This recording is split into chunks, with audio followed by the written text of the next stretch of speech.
Good morning all of you. बच्चों, आज हम अपनी व्याकरण की पुस्तिका मेरी हिंदी व्याकरण एवं रचना से पाठ 20 वाक्य विचार के विषय में पढ़ेंगे। तो बच्चों, आइए हम जानते हैं कि वाक्य विचार किसे कहते हैं। बच्चों, वाक्य सार्थक शब्दों के मेल से बनते हैं। वाक्य में एक से अधिक पद यानी शब्द होते हैं, उन्हें हम वाक्य कहते हैं। बच्चों, आप जानते हैं वाक्य भेद में अर्थ के आधार पर वाक्य किसे कहते हैं। तो आइए इसके बारे में पहले हम जानते हैं।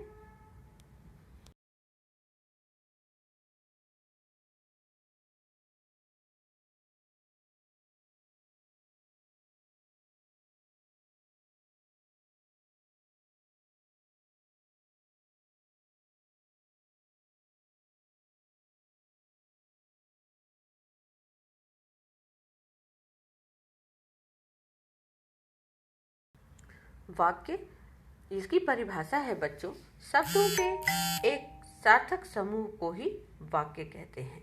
सार्थक का मतलब होता है अर्थ रखने वाला, यानी शब्दों का ऐसा समूह जिससे कोई अर्थ निकल रहा हो, वह वाक्य कहलाता है। अब आप इसका उदाहरण देख सकते हैं बच्चों। पहला, आकाश भागता रहता है। दूसरा, श्याम पढ़ाई करता है।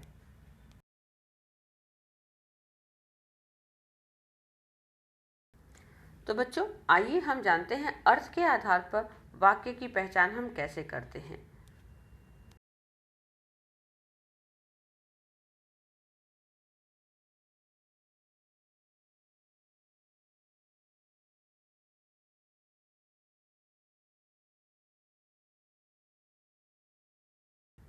बच्चों, अर्थ के आधार पर वाक्य के 8 भेद होते हैं। देखिए कौन कौन से। पहला, विधानवाचक वाक्य। दूसरा, निषेधवाचक वाक्य। तीसरा, प्रश्नवाचक। चौथा, आज्ञावाचक। पांचवा, विस्मयादिबोधक वाक्य। छठा, इच्छावाचक वाक्य। सातवां, संकेतवाचक वाक्य। और आठवां, संदेहवाचक वाक्य। तो बच्चों, आपने देखा कि ये जो है हमारे अर्थ के आधार पर वाक्य के भेद हैं। तो अब हम पहला जानेंगे विधानवाचक वाक्य किसे कहते हैं। बच्चों, विधानवाचक वाक्य देखा जाए तो जिन वाक्यों में क्रिया के करने या होने का बोध होता है, उन्हें हम विधानवाचक वाक्य कहते हैं। आप देख सकते हैं, 2 और 2 मिलकर क्या होता है बच्चों? 4, यानी यह कार्य सामान्य रूप से कहा जा रहा है, यानी इस कथन में सच्चाई है। भारत एक देश है, चीनी मीठी होती है। इन सभी वाक्यों में सच्चाई है, यानी यह विधानवाचक वाक्य कहलाता है। अगला बच्चों, निषेधवाचक वाक्य।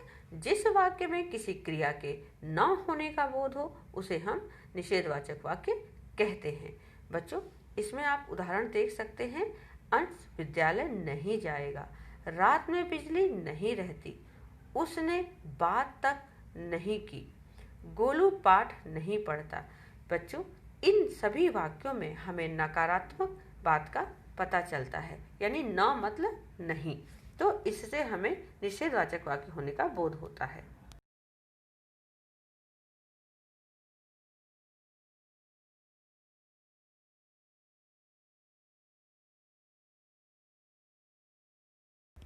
अब बच्चों, कुछ ध्यान रखने योग्य महत्वपूर्ण बातें हैं, जैसे आप जान लीजिए।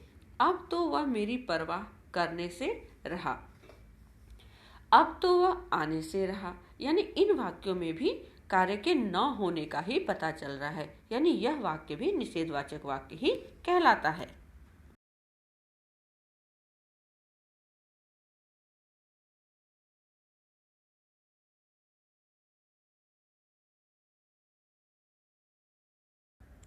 अगला है बच्चों प्रश्नवाचक वाक्य। आइए जानते हैं। जिस वाक्य में किसी से कोई प्रश्न किया जाए, वह प्रश्नवाचक वाक्य कहलाता है। उदाहरण देखिए। तुम्हारा नाम क्या है? क्या आप रायगंज में रहते हैं? आप क्या खाना पसंद करेंगे? स्वास्थ्य अब कैसा है? यानी इन सभी वाक्यों में क्या, कैसा, क्या नाम है, कहाँ रहते हैं, ऐसे वाक्यों से हमें प्रश्न करने का संबंध समझ में आता है, यानी यह प्रश्नवाचक वाक्य कहलाता है।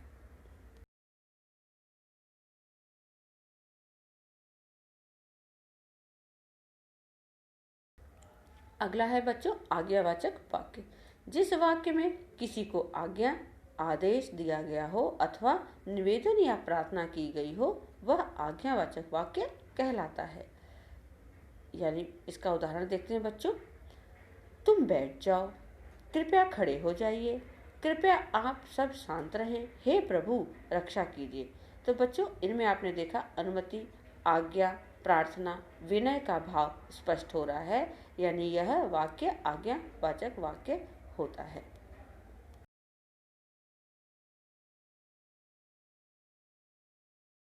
बच्चों अगला है विस्मयादि बोधक वाक्य। जिस वाक्य में विस्मय आदि के भाव प्रकट हो, वह विस्मयादि बोधक वाक्य कहलाता है। अब आप इसका वाक्य उदाहरण देख सकते हैं।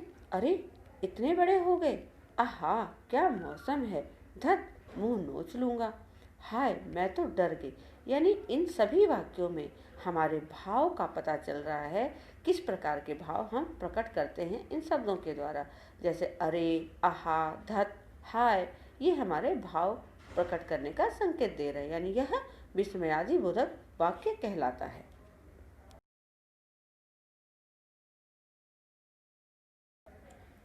अगला है बच्चों इच्छावाचक वाक्य। बच्चों इसमें अपने व दूसरे के लिए इच्छा, आशीर्वाद, अभिलाषा प्रकट होता है। यानी इच्छावाचक वाक्य हम देखिए किसे कहते हैं, जिस वाक्य में किसी की मनोकामना, मंगल कामना या आशीर्वाद प्रकट हो, वह इच्छावाचक वाक्य कहलाता है। तो अब इसका उदाहरण भी आप देख लीजिए बच्चों। काश मेरे भी पंख होते, आपकी यात्रा मंगलमय हो, ईश्वर तुम्हें दीर्घायु करे, 9 वर्ष की बधाइयाँ। तो इन सभी वाक्यों में बच्चों इच्छा प्रकट की गई है, यानी यह इच्छावाचक वाक्य कहलाता है।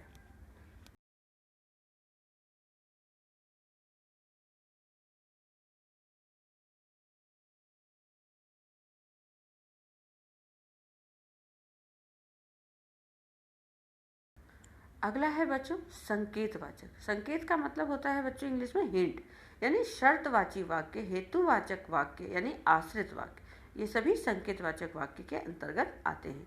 बच्चों जिस वाक्य में किसी एक क्रिया के होने पर ही दूसरी क्रिया के होने का संकेत हो, वह संकेतवाचक वाक्य कहलाता है। अब आप इसका उदाहरण देख सकते हैं बच्चों। जब धूप निकलेगी तब कपड़े धोएंगे, परेशानी नहीं उठानी पड़ती, आप होते तो इतनी परेशानी नहीं उठानी पड़ती, यदि तुम बुलाते तो मैं जरूर आता, अगर मन लगाकर पढ़ते तो सब पास हो जाते। तो इसमें आपने देखा बच्चों, इन वाक्यों में एक वाक्य पर ही दूसरा वाक्य यानी कि दूसरा वाक्य निर्भर करता है, आश्रित है। जैसे कि जब धूप निकलेगी, उसके आगे हमारा वाक्य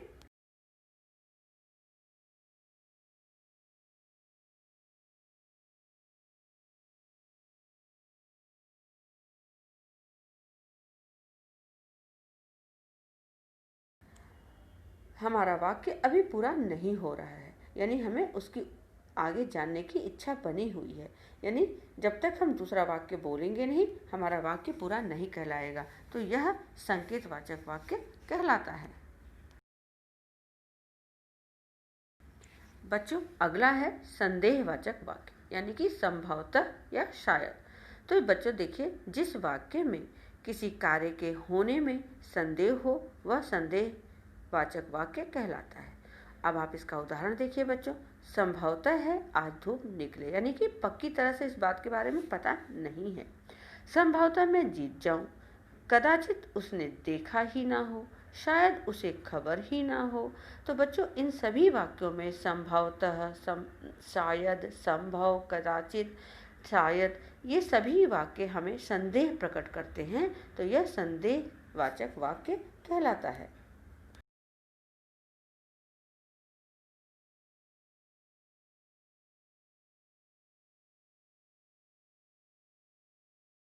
बच्चों इसका कुछ अभ्यास हैं। ओह बहुत गर्मी है, यह हमारा कौन सा वाक्य कहलाता है बच्चों? विस्मयादि बोधक। गंगा एक पवित्र नदी है, यह क्या कौन सा वाक्य है बच्चों? विधानवाचक। सदा सुखी रहो, यह कौन सा वाक्य है बच्चों? इच्छावाचक।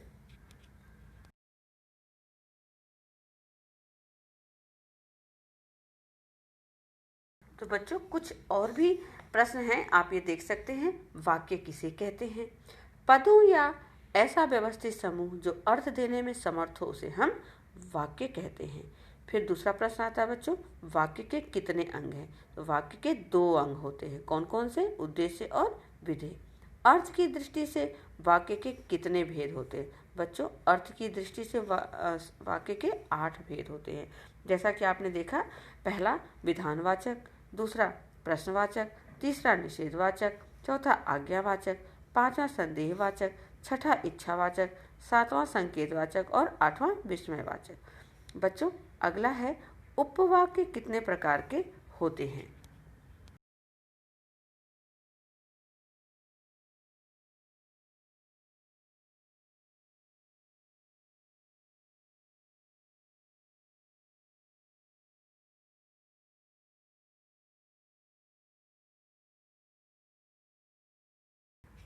तो बच्चों इसका उत्तर होगा, मिश्र वाक्य में एक मुख्य उपवाक्य तथा शेष आश्रित उपवाक्य होते हैं।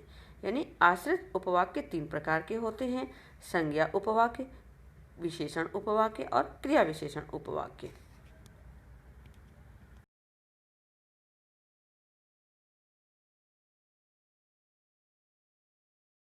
बच्चों कुछ ध्यान रखने योग्य बातें इस प्रकार से हैं। पदों का व्यवस्थित एवं अर्थवान समूह ही वाक्य कहलाता है। जिसके बारे में बात कही जाए उसे हम उद्देश्य कहते हैं। उद्देश्य के बारे में जो कुछ कहा जाए उसे हम विधेय कहते हैं। अर्थ के आधार पर वाक्य के 8 भेद होते हैं और रचना के आधार पर वाक्य के 3 भेद होते हैं। वाक्यों को आपस में रचनांतरित किया जा सकता है इनके द्वारा। तो आपने देखा वाक्य हम किसे कहते हैं।